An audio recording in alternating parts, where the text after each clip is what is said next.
بابەتێکە ئەمە یاسا ڕێژی خستووە یاسای 2010 لابردنی تەجاوزاتە ئەم یاسایە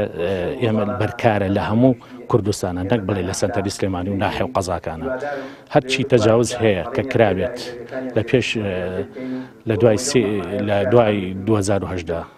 لە مانگی 6 2010 بە تەحدید ئەوە تەجاوزە بە تەجاوز حسابەکرێ و لا ئەبرێت ئیتر لە هەر شوێنێکی کوردستان بێت لا ئەبرێت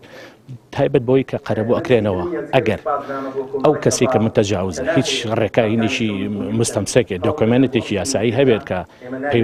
ئەو زەویەی خۆی بۆ بە شێوەک لە شێوەکان عقد بۆیان شێوەک لە شێوەکان چکو کەوت تەجاوز ئەوە هیچی نییە بەڕاستی کەوت تەجاوز ئەمە قەرەبوو ناکرێتەوانێ باش نییە بەڵام ئەگەر شتێکی یاسایی هەبێت ئێمە ئەتوانین قەرەبووی بکەینەوانێ ئەوە پرۆسی ئێمە بیزە بدوایە ئێمە بێ هیچ فەرقی نەکەین یاسایە ئەوەی کە کراوە ئێمە کردومانە لە هەموو شارەوانەکان بەلابردنی خانووی متەجاوز بەلابردنی